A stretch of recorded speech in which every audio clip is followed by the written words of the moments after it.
happen after Trump died. What the fuck? I'm trying to be Joe Rogan of the left. Wow. Yes. So are we going to be talking about aliens the whole time? I know that you don't own Palantir. I mean, I didn't know. Oh, by the way, what's up with Epstein? We forget that the right is funded by billionaires. I believe the left needs to be a lot less serious. But how could you say you wouldn't vote for Gavin Newsom I in know. 2026? And guess what? You'll have a bunch of right-wing trans people. Why? Because trans people are just people. yeah.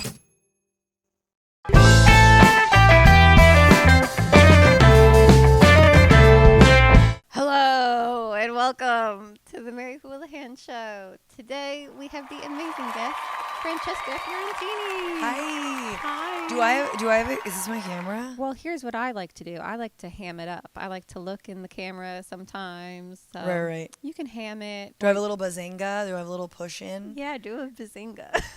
Ay, whoa, whoa, whoa, whoa. Thank you for having me. Of course. So, like I was telling you before, I'm trying to be Joe Rogan of the left. They Yeah. said all this crap after Trump won in 2024 that, oh, the left needs a Joe Rogan. Totally. And So we're going to be talking about aliens the whole time? yes, we're going to be talking about aliens the whole time. Smoking but spliffs? Smoking spliffs, cigars, cigarillos. Ooh. Some, what are the... I'm like, what are the lady cigarettes? I always forget what the thin ones were that were cool. I never got into cigarettes. I should have, though. I really think when I look back on my life, I'll be like, I should have gotten into cigarettes. Yeah, you should have. As I die by the hand of some ice chud who's That's like right. arresting me for being a journalist. I should have gotten into cigarillos. Yeah. Well, I'm not a billionaire, so I just want you to know that. Yes, yeah. So just to make you... Oh, right. I didn't know okay, if so you booked maybe me you're thinking not I was a good billionaire. guest. No. I know that you don't own Palantir, but good. what I'm getting at is I do think it's true that, like, lefty comedians should be doing podcasts like this. Like, if they have Joe Rogan Experience and Flagrant and Theo Von. Right, so I have to get up my little Yes, and little laugh. lean on. I mean, I didn't know this guy was going to be a fascist. You know what I mean? I mean, how was I supposed to know? Right. I didn't ask him questions, though. Project 20 what? Mm-hmm. Yeah, anyway. So, yeah, that's going on, and, yeah, I just feel like there needs to be more people like you. There needs to be more people like Hassan. And so, yeah, I'm coming to you for guidance because I feel like you do really well at having a YouTube where you're doing journalism, but also trying to be funny. I just feel like there needs to be more stuff like that. But no one Thanks. wants to do that because they think Yes. they won't get acting and writing jobs if they're too Palestine-y. Ooh, Palestine. Yeah. That, first of all, I think we are not the first people to say Palestine. That's definitely been said in, the halls of whatever fucking showrunner has Yes. definitely said that before they axe. They're a bit Palestine-y. They're a bit Palestine-y. Let's pass. Otherwise, incredible. I mean, that's not hyperbolic, sadly. It has Yes. happened. Yeah, I think we are also in this moment where a lot of comedy and entertainment podcasts are realizing that they do have a liberal left bent and they are maybe a little political, but because they want to be safe for sponsors, they don't say anything. And traditionally, as someone who's been in like the political podcasting space, sponsors are always really skittish when you talk politics.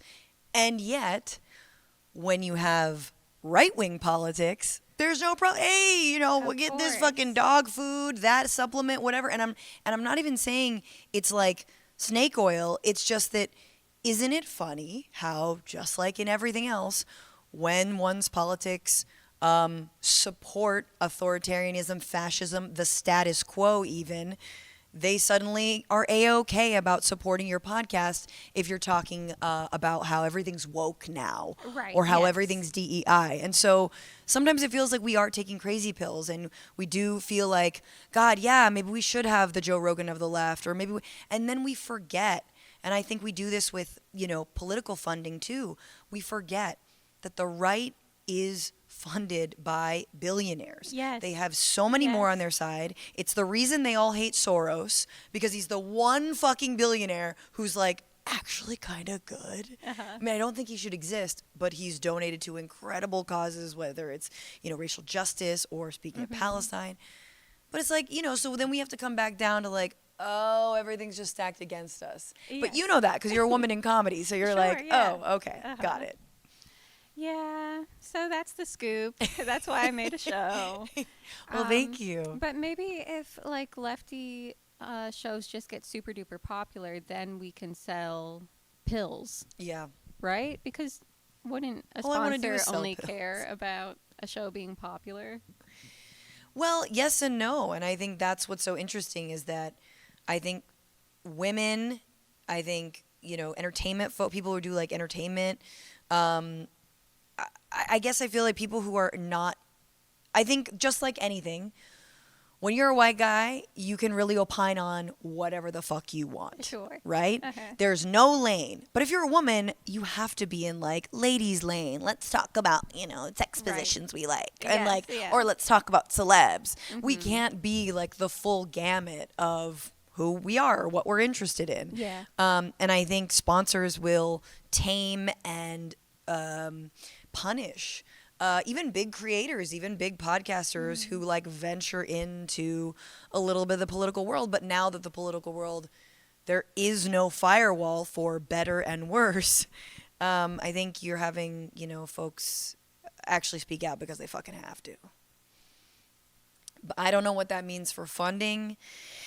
And I don't know what that means for like women and queer people and, marginalized folks in entertainment, but here we are. Yeah, I don't know. I think we all just have to get really, really popular and have really poppin' Patreons. I mean, and separately too. Yes. Like yeah. we each get our little mini piece of the pie. I mean, this is, I work and interface with a lot of like journalists who used to have, mainstream news shows. Like I've been on Don Lemon's show a lot. Joy-Ann Reid is going to be on my show soon. Mary Houlihan, who launched Zateo, who was on MSNBC. And I've sort of dabbled. I had a special in MSNBC in 2019 that nobody watched. But, like, it is wild that, we're now in this space of independent journalism where all of these people who are mainstream-ish are also in because they've been let go for whether it's, again, pushing back on Palestine specifically, of which there's Joy-Ann Reid fits that, Mary Houlihan fits that, or whether they were just like, you know what, we're just kind of, we're all being, we got bought by Paramount or we got bought by the Ellisons, and now we're streamlining and we're letting you go and we're making up some fucking excuse why we're letting you go. And so, not to be like an economist, but I feel like there's like downward pressure on the like news and information market where, to your point, there's like so many people who have their own individual Substacks, Patreons, whatever. And I'm over here like, this was my thing. Like, I have to do this because I haven't been on CNN or MSNBC. Like, please. And I think that also applies to entertainment, weirdly. Yeah. Like you're seeing actors who are not getting jobs, or like Amy Poehler starting a podcast and suddenly she's like, winning Golden Globes, and you're like, cool, I'm not bitter, Yeah, it's crazy. In a way, I feel like it's like good for the leftosphere to have Amy Poehler, even though all of her guests are going to be celebrities and they're not going to be like, what do you make of those Epstein files? Like they're just not going to talk about it. And, that's not what her show is about. But it's good that her show exists. Like, it should be a whole ecosystem of shows that are leftward in the way that on the right, it's like, like Matt McCusker and Shane Gillis are not the same thing as Nick Fuentes. Right. But people would still say they're part of conservative podcasting. people would probably say, no, that's not true. Those guys are good, blah, blah, blah. Yeah. Well, I think what's one thing and like that I do firmly believe in is I believe the left needs to be a lot less serious. And that's Yes. sort of why I launched my show, The Bitchuation Room. It's why I like doing comedy. I do think, and I've been in very left spaces, in organizing spaces around the anti-war movement in the early 2000s, you know, global justice movements, Occupy Wall Street, all those kinds of movements. And I think there is trust. I've done stand-up for very activist, you know, lefty spaces, and there's a humorlessness that I think permeates, that is palpable beyond just the left. And often there's this dichotomy or this false choice of like, either you're a perfect person who says all the right things and never fucks up and is always, for example, been down on Palestine or knew about the occupation, or you're human. You know what I mean? And if the left sets that dichotomy up, which is false, we'll fucking lose every time. And I think that's where the like cancel culture, of course, blown out of proportion, the ridiculousness, the backlash to Me Too, all that bullshit.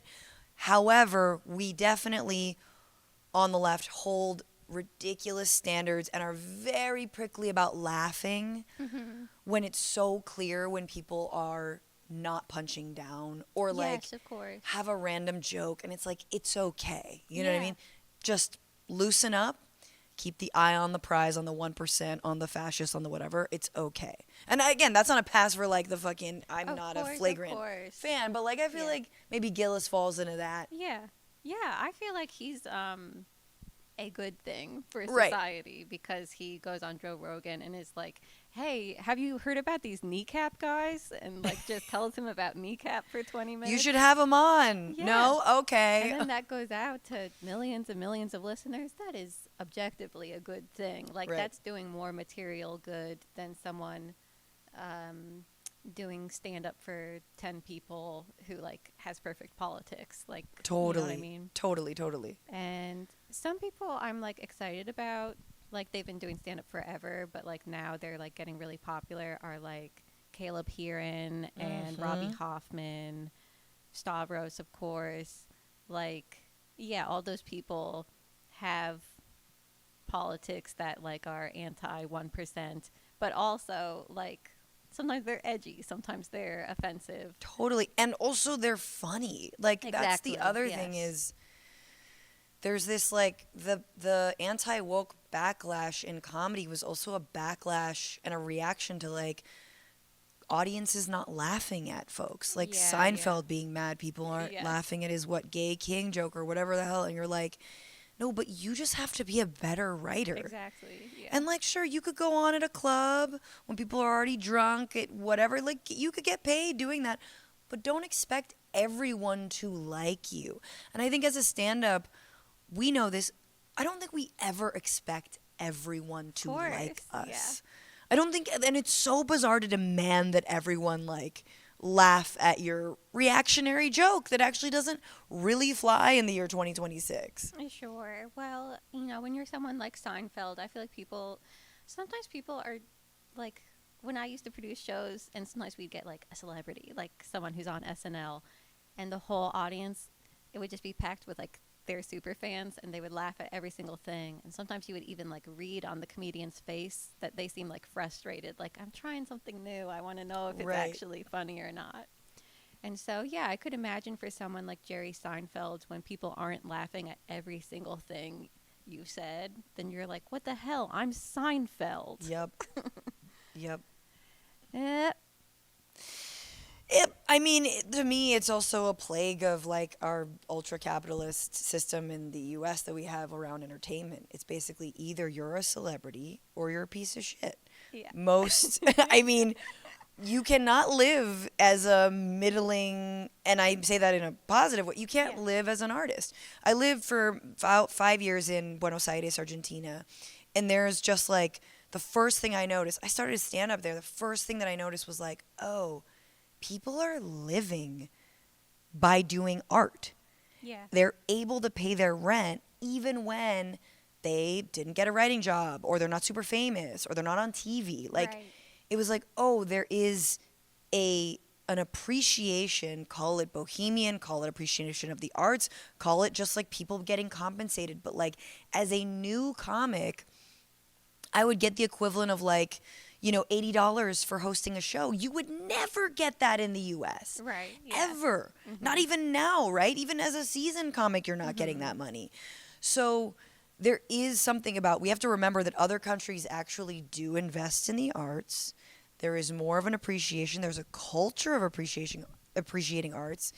And so we kind of, in the same way we feed 1%ers in the economy, we feed 1%ers in entertainment. Yeah. Which doesn't always lead, in fact, I think to your point, does not lead to good art. Yeah. When someone's like, "Dude, you gotta laugh at me, because I'm famous," and it's just like, or like we all know the comics who all their material is like, so I was ordering room service at my hotel in Milwaukee, and you're like, who does this fucking relate to? Yes, You're just a road dog? Nobody can relate to that. Right. Yeah. You need to watch sports and watch award shows so you at least know what everyone Or like else live your life.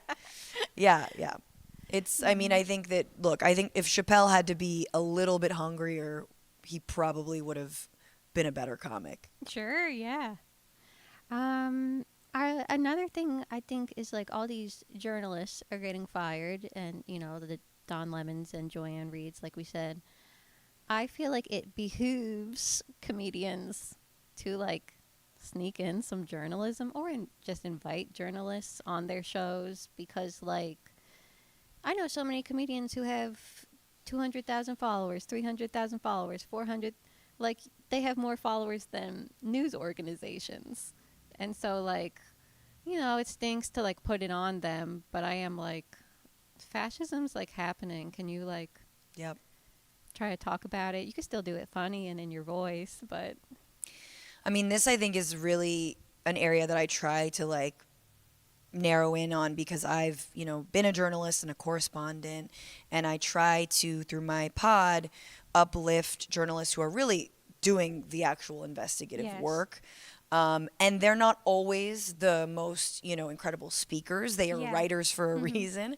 But that's on the interviewer to really pull that out of them. The problem is, I think most podcasts are entertainment. They are not, even the massive ones don't, like Rogan, don't actually reckon with what a platform they have and how they need to become better interviewers. This man has been doing his show for fucking decades, and he cannot ask a follow-up question. Yeah. He did recently.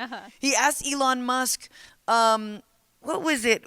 Oh, like, how is Zoran, bad faith, or how is he a liar? Right, yeah. And Elon was like, and it was like, good for you, Yes, Joe. Yeah. And it was like, wow. But all you need is one little follow-up. But, it is on us to, if we have a journalist on who we think is great, how do we ask them engaging questions? How do we package it so people will want to stay and listen? And for right now, it's like the midterms, right? And candidate interviews are the most boring interviews. I'm sorry. Like, Sure, they yeah. just are.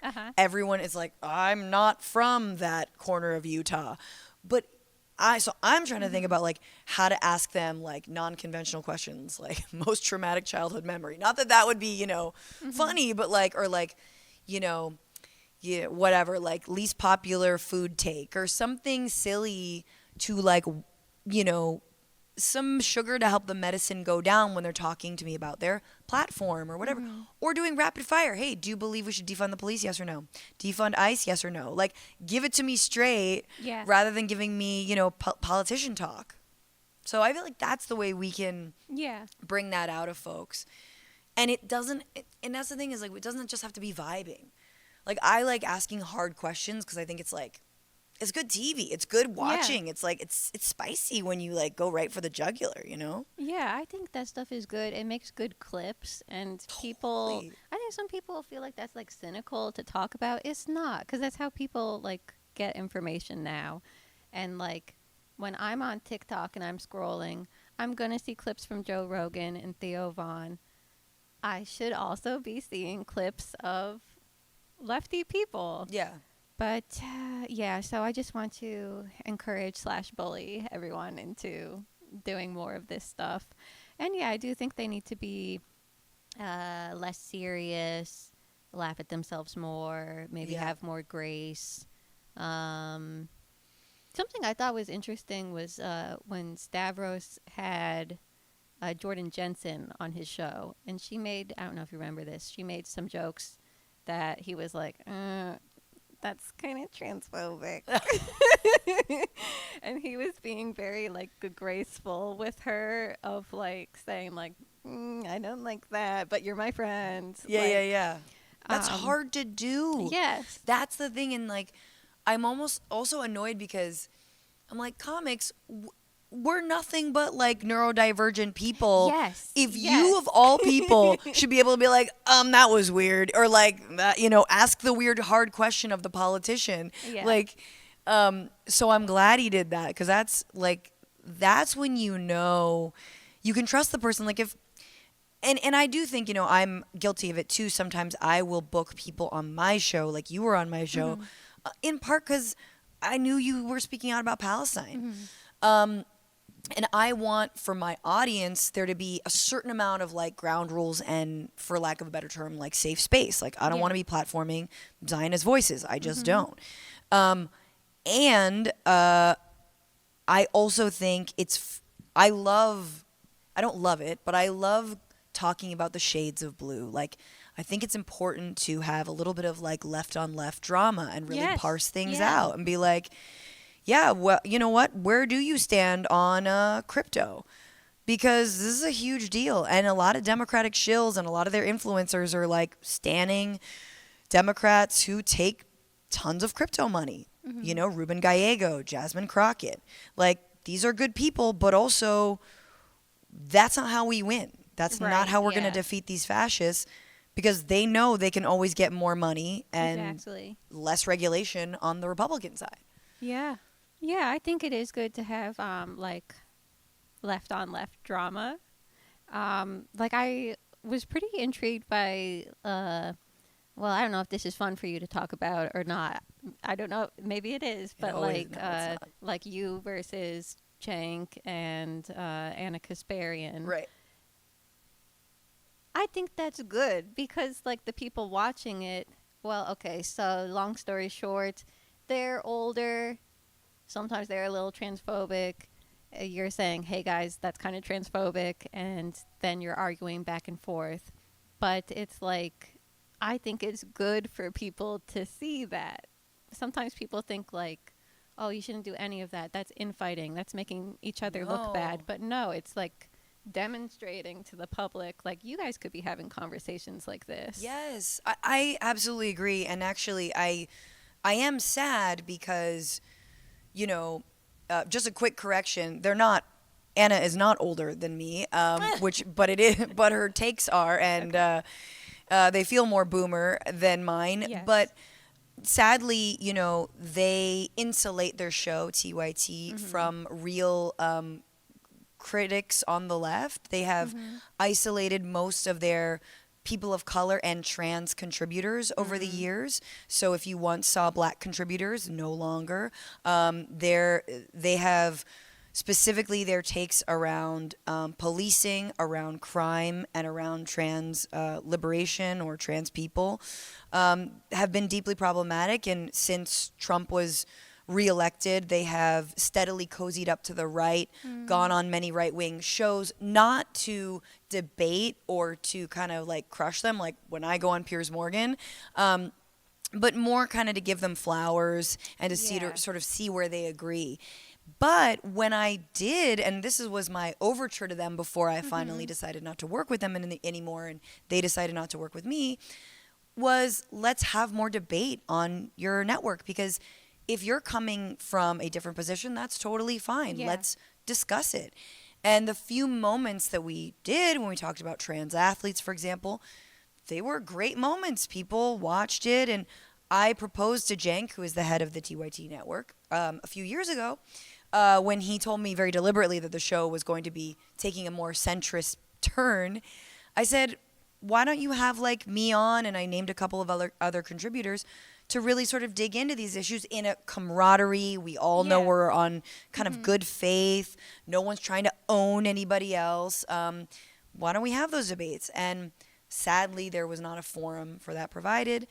Cenk and I did debate on my show. The invitation has always been open for Anna Kasparian, but she prefers to talk to, you know, Glenn Beck, excuse me, and Oh, Tucker God. Carlson. Carlson and Beck are more her speed now. But yes, that I think also shows, and look, it's not, I do think those people we're talking about are centrists, and I actually think a lot of centrists and a lot of Democrats feel the same way about debate.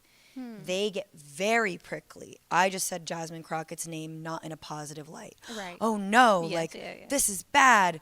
Surely this means we're weak. I mean, you saw when Bernie Sanders ran, the same thing.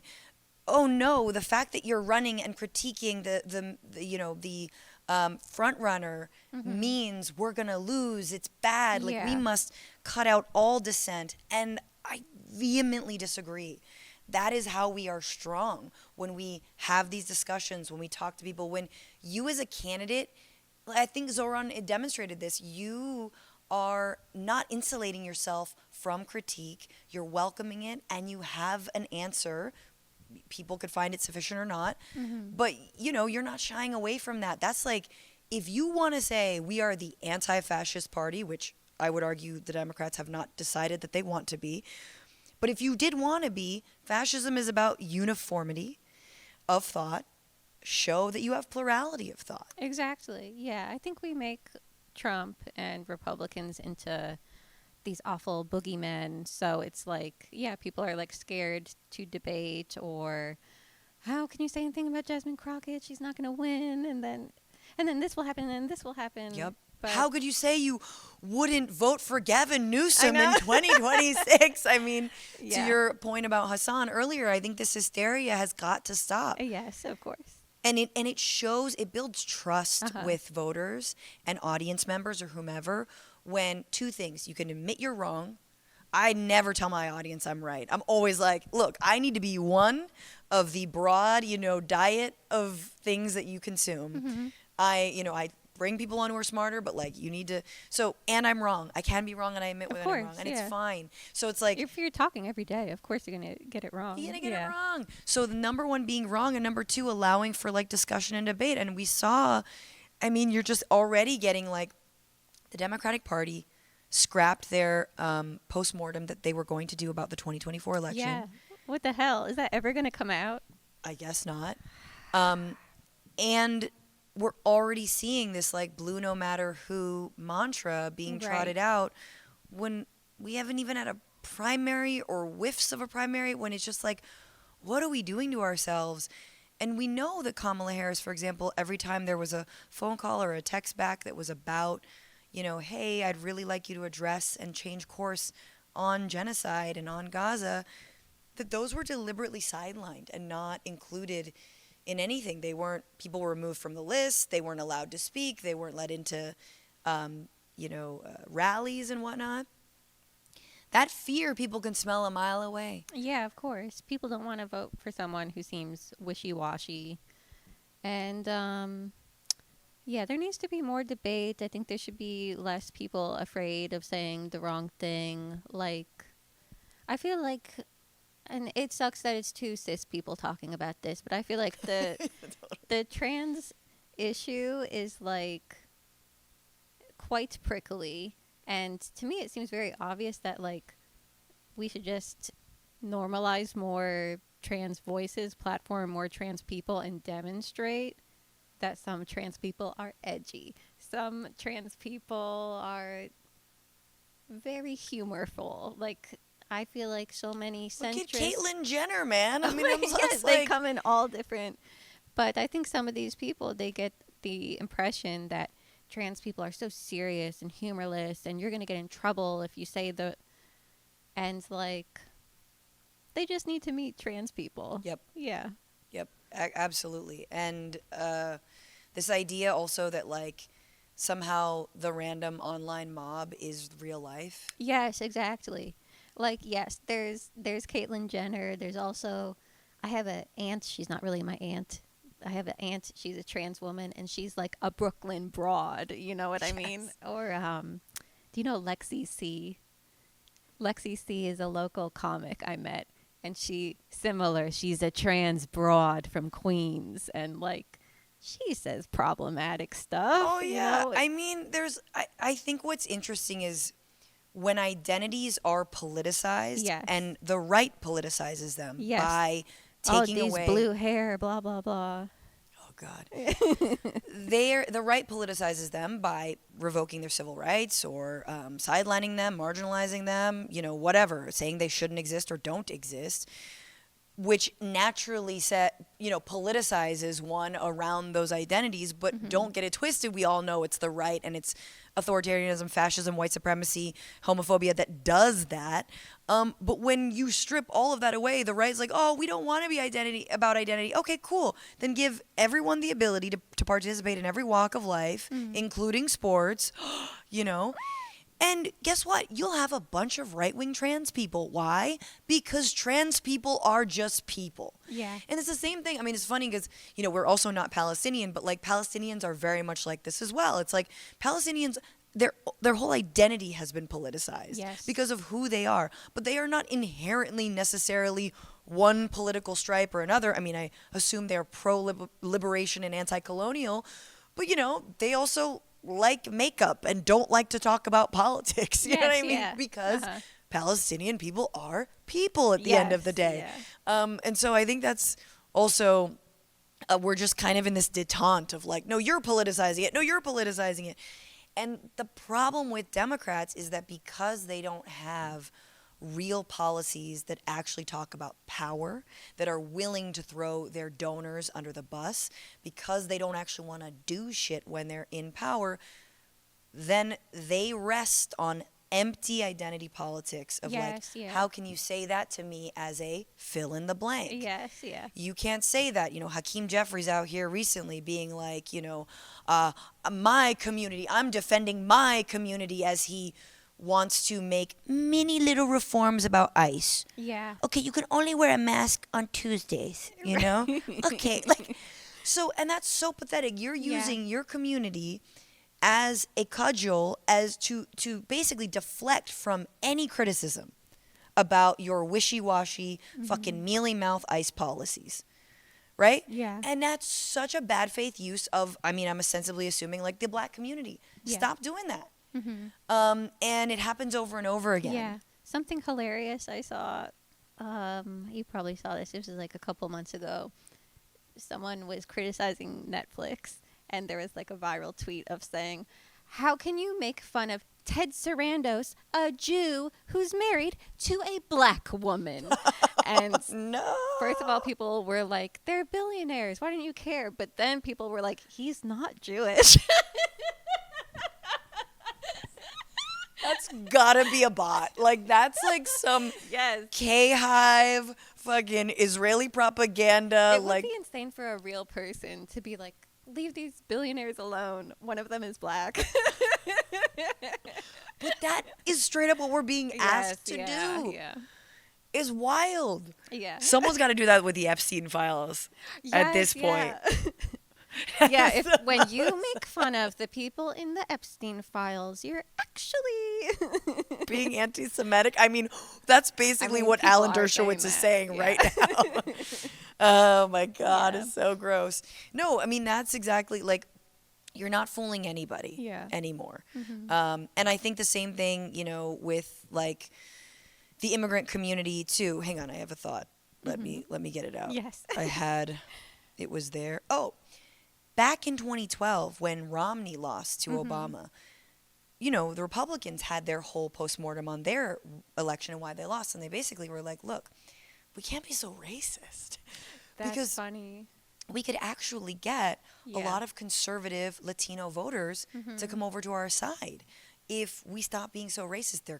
Many of them are Catholic. Let's just do that. And they were like, no, let's not. And the same thing, I mean, it's like, that's the other thing also about Trumpism is you're like, you can still be racist when Trump is gone. Right. People feel like they have to defend this one guy. Yeah. So when I first became aware of you, I think you were doing AJ Plus. Oh shit, hell yeah. And at the time I was working at Seriously TV. I don't know if you remember them. I think I remember. Yeah. They were, well, yeah, I remember during this period there was AJ Plus. So Al Jazeera was making like comedy news videos.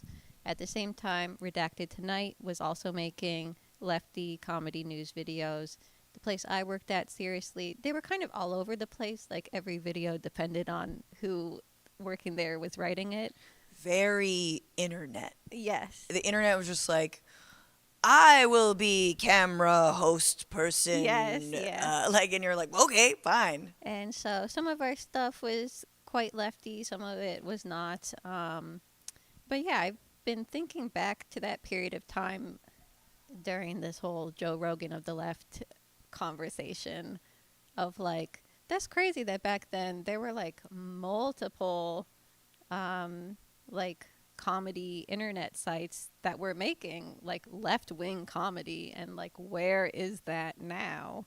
Yep. Well, and again, I guess it's not profitable. Part of me is like, wouldn't it be profitable? Come on, just do it and see if it's profitable. But I guess it's not. I don't know. This is what I've tried to do my entire career. And again, like on MSNBC, I did have this special. It was focused on healthcare. It was, the idea was to sort of pick a different issue and kind of travel and do like an hour-long package around the country. And I inserted a bunch of jokes. I mean, it was the same mix of like being very ballsy and kind of very confrontational, but then also kind of jokey and having some fun moments. And so I firmly believe that we need more of that. And back to what we were saying initially, there are reasons why those kinds of models and shows have not succeeded. Money is not on our side. People who are comics are told, you're a fucking clown, you stay in your goddamn lane. Yeah. People who are journalists are like, no, you can't have fun here. There's no lightheartedness. Yeah. And so audiences are sort of starved for that middle ground, and of course right-wingers have picked it up. Yeah. And very successfully, and also because they're not really saying anything that fundamentally goes against the status quo. It punches down, and I would argue that the Democratic Party punches down. Look, after Hillary Clinton, who I was no fan of, after she lost, Nancy Pelosi came out and said it's because she spoke about being a woman.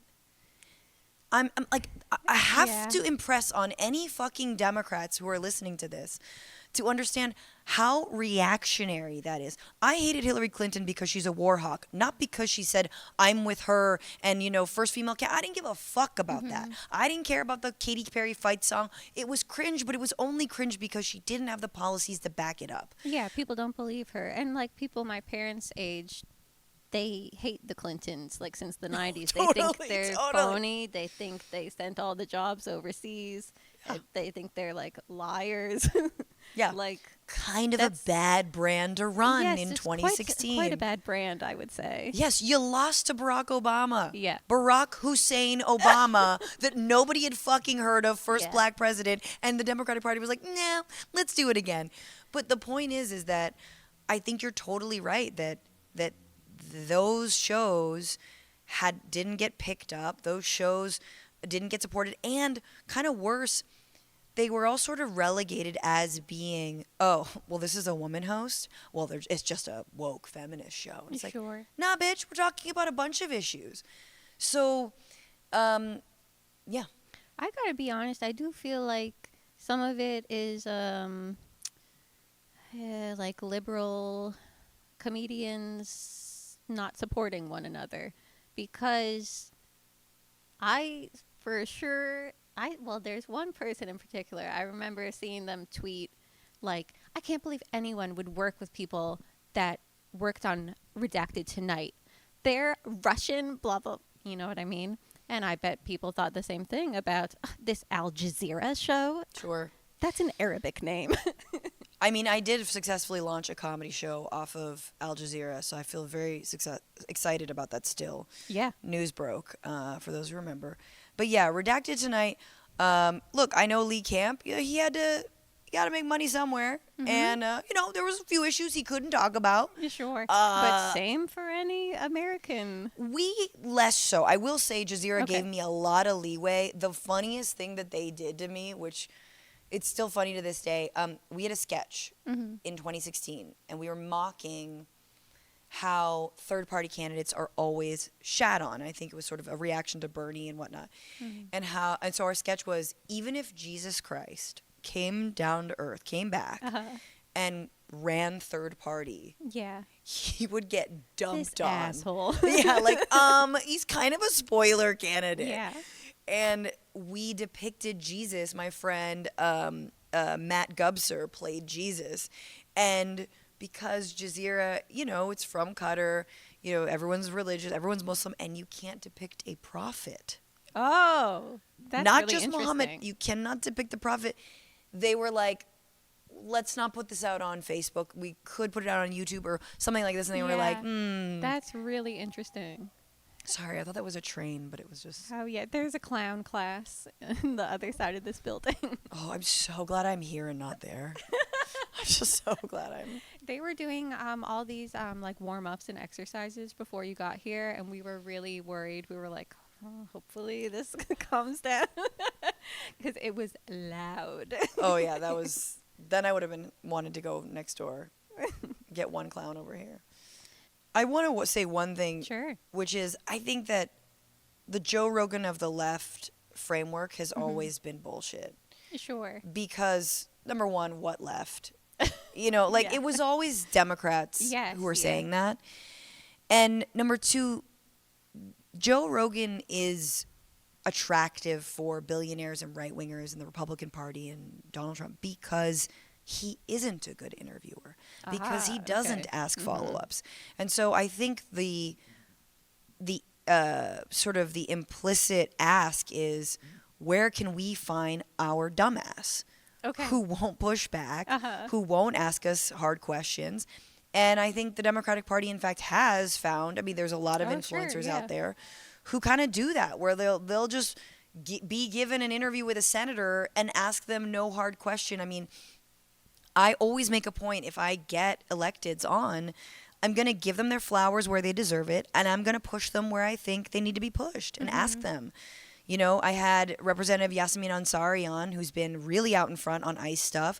She traveled to El Salvador when Kilmar Abrego Garcia was, deported to CCOT there. She was on the show, and she was certainly not expecting to hear me ask her, what about all of the funding you've taken from the Israel lobby? Wow.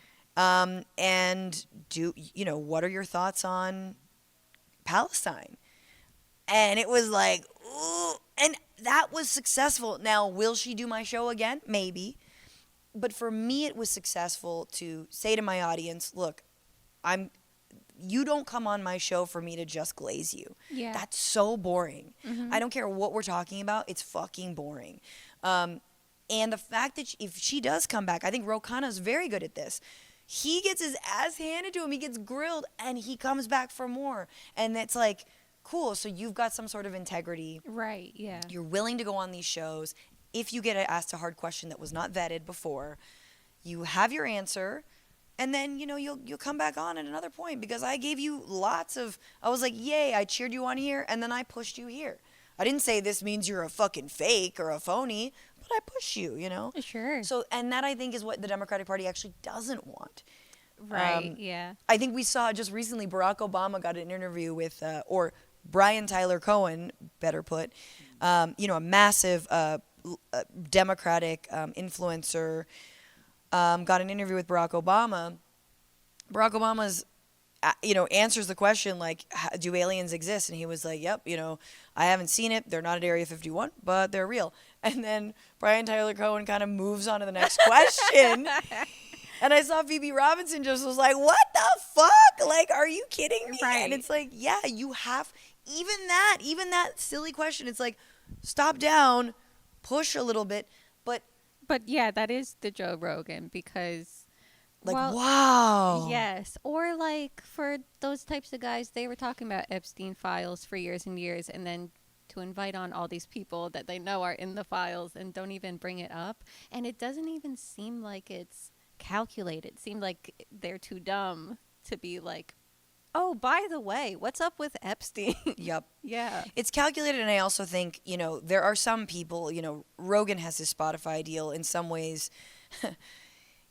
For how long that dude is going to be potting, I feel Rogan gets worse without Spotify money. Do you know what I'm saying? Like, Okay. at some point, that contract might end. Mm-hmm. And then it's like, oh, then he needs like a Russian media organization, or then he needs some Teal money.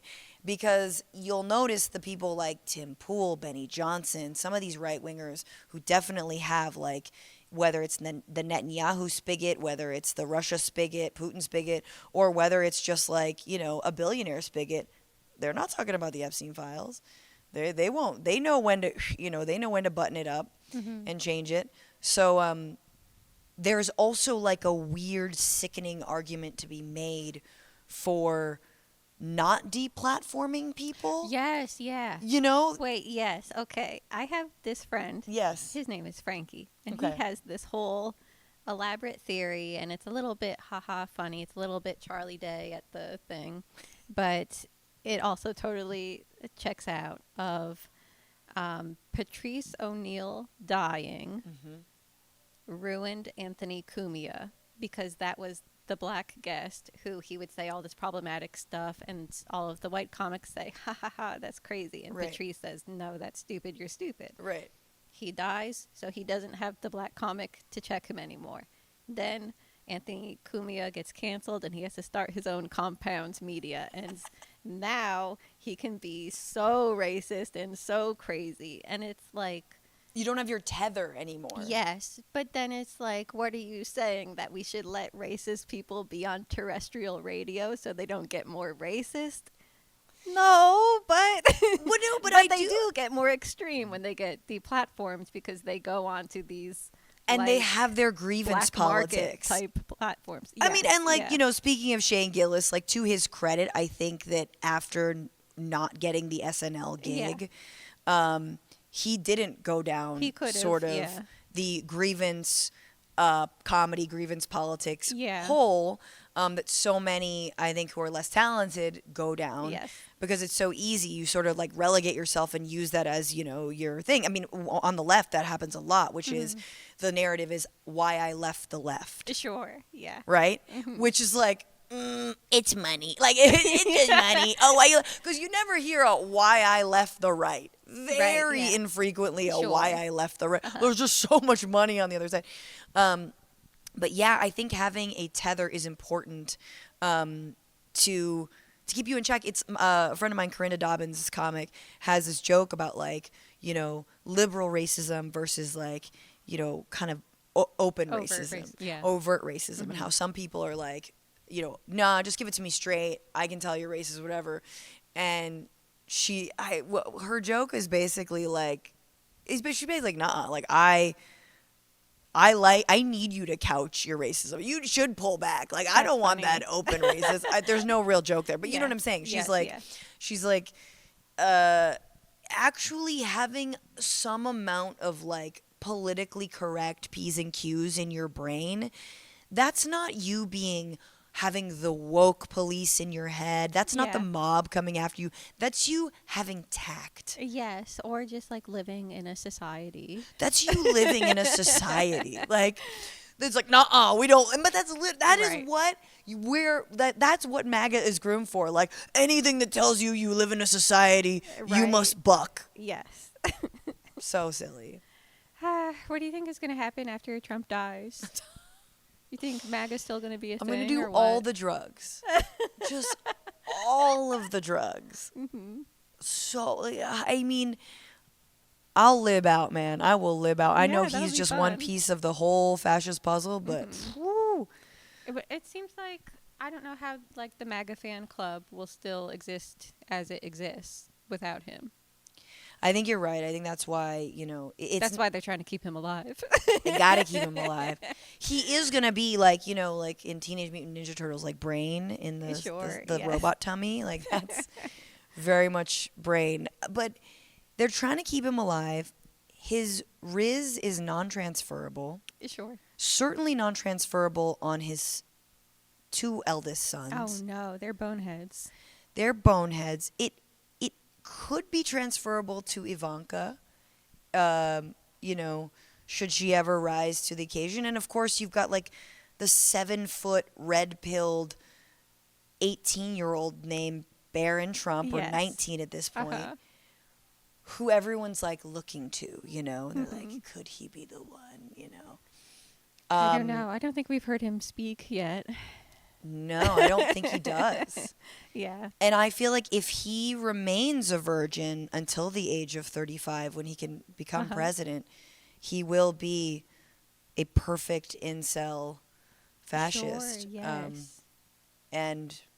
But who knows? I do think, you know, a Tucker Carlson, Nick Fuentes presidency will be ending at that point, you know. But right, yeah. It's deeply terrifying. And I think the other thing that I hate about what lefty media people do, and I'm guilty of it, but one thing, I'm a big Cardi B fan, and one thing Cardi said in the 2016 election about Trump, she kept on saying, like, stop gassing him. Stop giving him more air and oxygen. Stop treating him seriously. The media did this. All they did was, you know, every other Republican, they were like, so Trump wants to build a wall. What do you think about building a wall? You know? Right, yeah. What do you think about that? And it's like, why does this fool get to set the barometer for the policy discussion? Just because he's saying the most extreme thing, but everyone rubbernecked. Everyone gave him gas. Yeah. Everyone was like pumping him up. And I think they get more clicks, they get more readers if they talk about the crazy orange guy. Absolutely. Yeah. Absolutely. And so the effect, and I think a lot of, you know, media organizations and outlets and shows that I love will also look at the right and like make fun of them and talk about them, but it gasses them. Yes, yeah. It gasses them to a point where suddenly it's like, well, Tucker Carlson maybe would run for president. Everyone now knows who fucking Nick Fuentes is. I know. That's so upsetting to me. Like, he should be so fringe. Especially when he orchestrated the murder of Charlie Kirk. Yes, of course. Allegedly. I mean, there's one guy who stood to gain from Charlie's death. And that was fucking Nick Fuentes. And he has come into his light now. Sure. And it's wild that people aren't talking about it more. Candace Owens was like, well, I think Charlie's communicating for me behind the grave via my Ouija board and whatever postpartum delusion she's in right now. But I say that as a mom. But yeah, I think we gas right-wingers way too much. Yes, yeah. And this is also a argument for why we should have more discussions and debate on the left. Let's gas each other. Yeah. We should talk about Hassan more. Why not? There should be more Hassans. We should. Taylor Lorenz is a friend. Let's talk about her too. Yeah. Like, let's not be afraid to like gas our own people and stop giving them free fucking press. All the time we give them free press just to normalize their ideas. Meanwhile, who's normalizing the idea of abolishing borders? Let's go. Right. Why do they exist? Who cares? No one is illegal on stolen land. Somehow that's really radical. Right. But let's talk about it. Yeah. I kind of think shouldn't we just have like free migration? And then people come here and work, and then they go back. Butterflies do it. Then we wouldn't have to worry so much about, but they're going to stay here. Well, maybe they don't want to stay here. You know, that's if it's safe for them to cross back and forth, then they'll go back. That is my I mean, I think I forgot which organization says it, but many immigrant rights groups saying migration is beautiful, and it is, and it is seasonal. It changes. Yeah. Probably make a lot more money as a country if we do that. You goddamn right we would. And people will be happier. But I mean, look, that's the thing. But transatlantic capital, or non-trans capital, just capital in general. Sure. That migrates, that moves. Global markets, you can trade whatever the fuck you want, but people can't move. Come on now. Come on now. Until these robots out here replacing all of the best taco stands. Not going to happen. And picking strawberries or watermelons, shit is not going to happen. And that would be cool if people who made technology would do stuff like that instead of just generating taking our jobs. Art to post on your Facebook.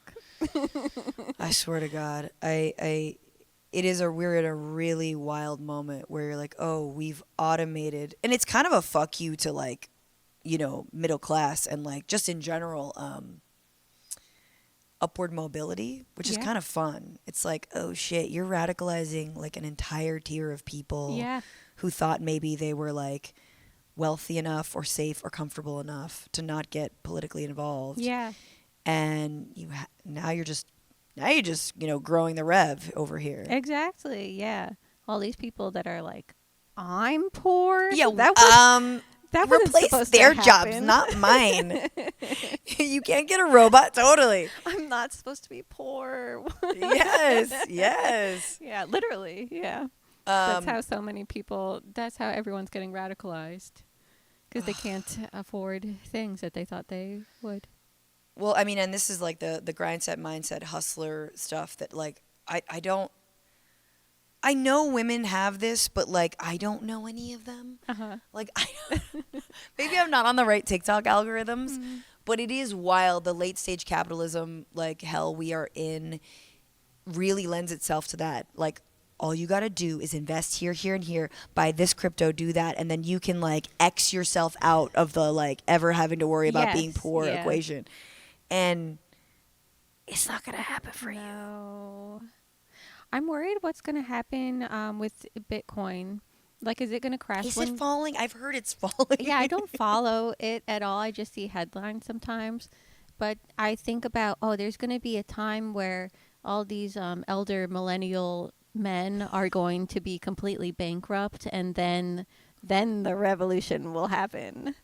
Dude, but before that, and I just did I try to do some long form video on my YouTube channel about these topics that even I don't understand, but I dug into like poly market and Kalshi and all the prediction markets where we get to bet on what color shirt will Mary wear. So bad. Red or pink or right.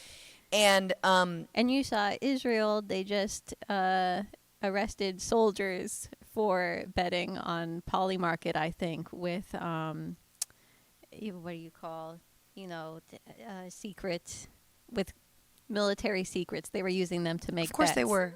Fucking course why wouldn't they were. anyone do that? That's insane. Yes. That must have because it's ripe for insider trading. That's all it is. Of course. I mean, we see it with like boxing matches. People throw matches, so that's going to happen with literally everything. Everything. And of course Israeli soldiers are doing that because of course if they're raiding schools and putting on women's lingerie of the homes that they've... Let's get rich while doing it. Get rich while doing it. But after I did this piece, a bunch of Australians in the comments were like, oh, you guys just legalized online sports betting in 2018 because the Supreme Court legalized it in 2018. I didn't really know that. I was just like, okay, it's around now. Why is it around? Oh, because there was a fucking, conservative majority that said it's all good. And some Australians were like, you guys have no idea what is coming your way. The number of like deadbeat dads, bankrupt fucking like owing so much alimony and child support, like the families that will be ruined because the dad bet on poly market is coming. Yeah. We need to do the revolution before that moment. That's what I'm saying. And I think women have to lead it.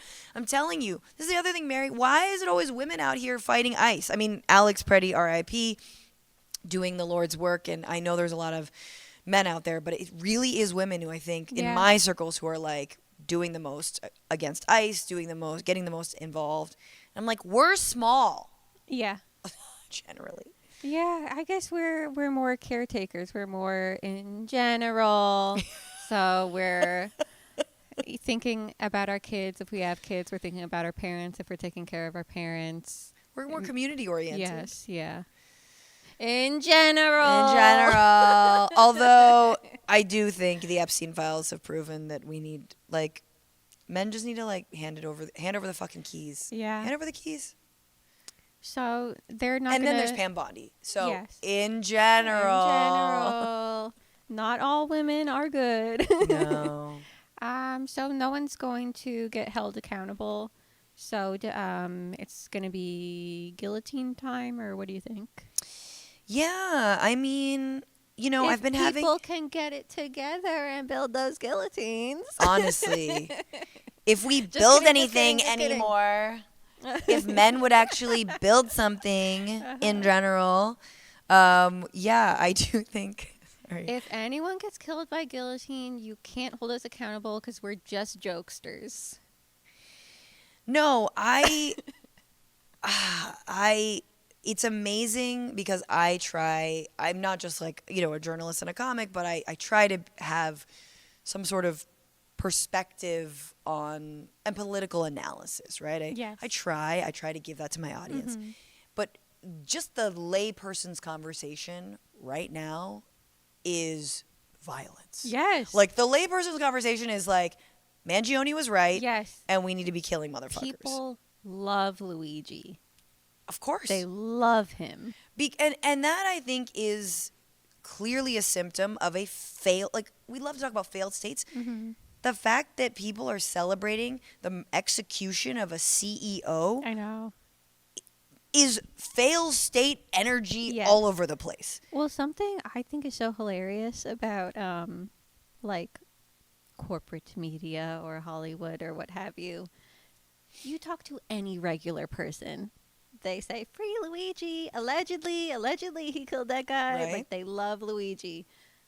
Anytime someone gets interviewed and says, what do you think of what happened to Brian Thompson? They say, of course I condemn any violence. Yes. Who talks like that? Nobody talks like that in real life. But it's like in certain settings you have to say, of course I do not approve of what happened to Charlie Kirk. Nobody talks like that in real life. But some people had it coming. I mean, and then this is just the basic, like, and I'm someone who doesn't believe in violence. I believe in militant nonviolence. Sure. I'm like, I believe in mass action. I believe in civil disobedience. I believe that, in the civil rights movement's legacies around that, or, anti-colonial movements in India and whatnot. Like, it's mass action. They always had a violent component. There was always people willing to throw down. There were people who were armed and all that. But to me, I think, especially in this moment, boycotting, withholding labor. Yes. I mean, it's all about money. It's all about money. That's more powerful than violence even. I think so, and I also feel like violence feels... it is an act of desperation. It's an act of, I don't think I'll ever see justice in my life, and so I'm acting out. I mean, to not to be flip, but it's like you do see the October 7th attacks in the grand scheme of Palestinian nonviolent resistance that has been violently repressed. And so people who are, up against a wall have little recourse and, violence ensues. And so I don't think we are there as a country. We have a lot of tools at our disposal. We just have to remember our fucking labor history here. The militant labor movements that won the 40-hour work week came out of the U.S. of fucking A, man. May Day is the only holiday. It is an international holiday. And we are the only country that doesn't celebrate it, even though it came from us. Says a lot. Because we've been actively suppressed. Our histories of resistance have been suppressed so that we don't even know that we fucking fought for an 8-hour work day and a 40-hour work week. And now we got to come for the 4-day work week, of course. Sure. And the 32-hour work week, because fuck 40 hours. Yeah, but why should I look up to labor leaders when I can be Jay-Z one day? Dude, I know. I mean, this is a thing. You should want to be Lucy Parsons one day. Yes. That's who we should be looking up to. But I think that because we've also allowed ourselves to be magnified when we think about violence, and that we know, and we've had so little movement on gun control, and we know that it's so easily accessible, I think leftists often are just like, they're lulled by it. They fall into it because they're like, fuck, man, I guess it's time. And I think if we were smarter and we knew our history more, we would, and I don't say it morally. I'm not talking about morals. I don't give a shit. We will lose. Yeah. Because we don't have the fucking state apparatus. We don't have tanks. We don't have jet fighters. If you bomb Tulsa, if you bomb a black neighborhood, you goddamn right they would bomb it again. They'll bomb people again, you know? Gaza proved that, human life doesn't matter to these fascists. Philly, move. We will lose. And so there's two options. Either you stay home, you keep your head down, you don't, and a lot of folks do that under fascism. Or you organize. And I think your movements will be more resilient and actually win if you are, if it's mass versus just armed. Right? And again, I'm not knocking it, and I would never pass judgment on people who do feel the need to be armed.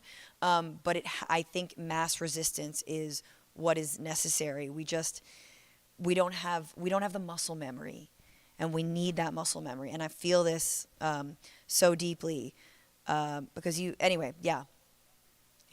Well, that's true, and the easiest, freest way to educate people is internet shows like this. So don't get too into, oh, my phone's making me crazy. No.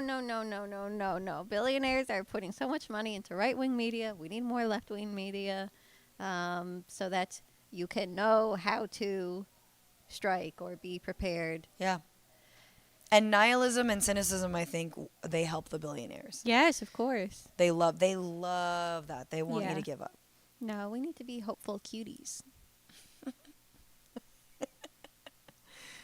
Your nails are cuter than mine. One of mine is missing, and I've been trying to hide it. Oh, yeah. Well, I should probably let you get home to your child. Yeah, she's napping. She's probably awake now, but thank you. Yeah. Well, I think you're fab. Thanks for doing the show. Yeah, I just think you're doing everything right. You're doing journalism. You're making it funny. Thanks, I don't know how you have the energy to do it. It's cathartic, right? It's like, it's a way to metabolize everything that we're going through. So, and I'm like, I think I'm deeply curious about the world, and there's some good people like yourself who've been on the show. Thank you. Listen to that episode with Mary. And this show is great. I'm so glad you launched it. I've been learning a lot from your interviews. Oh, nice. Cool. Well, bye, everybody. Later. Bye. I'm not looking at this camera. Turn it on!